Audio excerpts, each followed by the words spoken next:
When purchasing an ESV Study Bible, you'll notice inside the sleeves there is a registration code for the online version of this same Bible. I was really impressed with the Bible itself, but even more impressed with the online version of it. And so I wanted to give a quick video tour of that version. Now, if you don't have a registration code, you can still create an account, although you won't have access to some of the Bible notes and resources that it provides. Now, if you've signed in and unlocked the notes and resources, your homepage will look something like this. You have a place to change your account settings, to sign out, and even get some help, just some basic things. But the three main tabs that you're going to be concerned with are these three here. The ESV Study Bible, notice the word Bible is just sort of hiding behind this right here. The articles and the maps and charts, all of which are found in the handheld Bible. So let's look at the articles really quick here. Just a myriad of articles, well-written articles on some things. And each one of the articles is in HTML so that you can highlight it and copy it and paste it to whatever you need to. Another cool thing is that anytime that there are passages inside of a page, they are hyperlinked to the passage. So if you mouse over, you'll see a tooltip that'll give you that passage in detail. You can also click on it and it'll take you over to the Study Bible tab so that you can see the passage itself. The third tab here is the maps and charts. And again, there's just a whole lot of charts here. Clicking on one of these will bring up a little module of the chart itself and any text that goes with it. Again, the text is selectable. You can copy and paste it. The passages here you can mouse over. You can see the tooltip, see the passage, click on it, go to the passage. Another cool thing is that these images are selectable as well. You can grab them and copy them down to your desktop to print out on any kind of teaching material you may be providing. Now let's look at the ESV Study Bible tab here. The first thing you might notice right off the bat is the ability to search the Bible. And there's some examples here that you could search for a passage, or you could search for a particular phrase or word that's in the Bible itself. Another cool thing that isn't mentioned here in the example is that you can search using abbreviations. Like instead of John 1, you could actually use JN1, the abbreviated version, and it'll take you to chapter 1 of the Gospel of John, both of which will get you there. But that's something to keep in mind. Another way to get to passages that you're looking for is just by clicking on the books of the Bible here. So if I click on John, it'll take me to John 1, just the same way. Now we've pulled up John chapter 1, and the page is starting to get populated. You'll notice over here on the left-hand side that you have a section to take your own notes, which are synchronized to the verses that you're reading here in the middle section for John 1, for this example. And on the right side, you have the ESV Study Bible notes themselves. Notice that the search toolbar moved from the center section to the header up here. I'm going to go ahead and add a little something to this so we can get more specific in what we're reading. I'm going to type in John chapter 1 verses 1 through 3. Alright, so those three verses are pulled up. We're still in John 1. You'll notice that it's 1 through 3 here at the top. And this is a really cool thing that they've added here called Listen, or when you play it, it'll play an audio version of the three verses that we have selected. Let's listen to it. In the beginning was the Word, and the Word was with God, and the Word was God.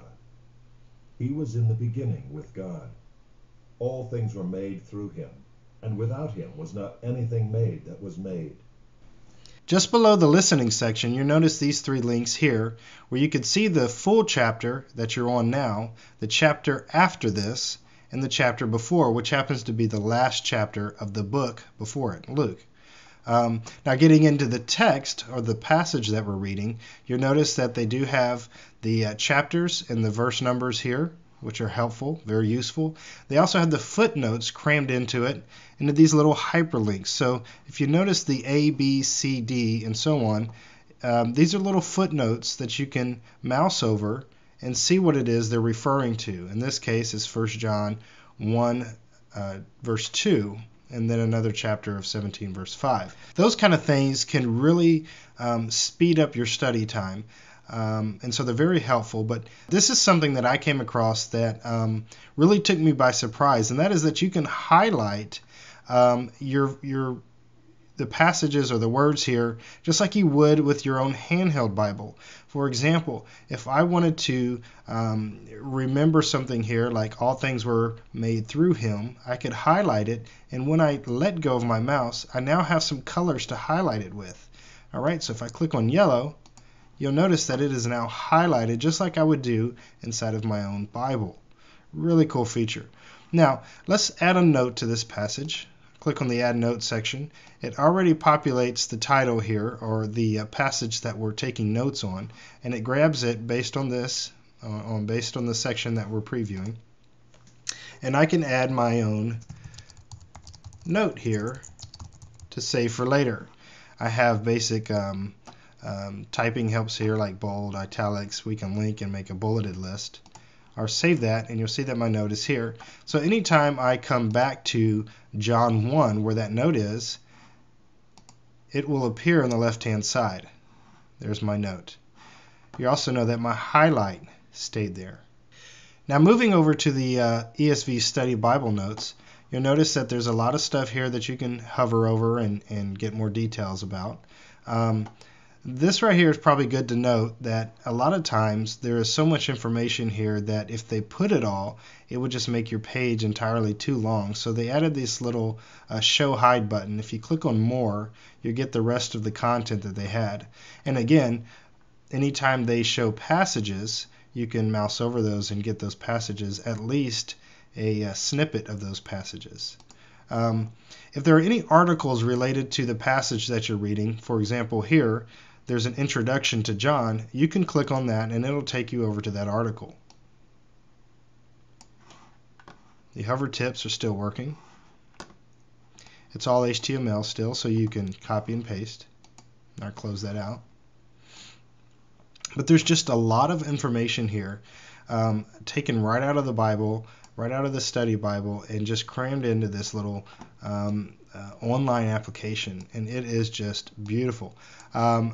Below each passage, you'll notice that there's related media, again the introduction to John, and then some other things about this passage or the book that we're reading in the Bible that would help. You can expand all. Instead of clicking manually on each of these more links, you can expand all of them.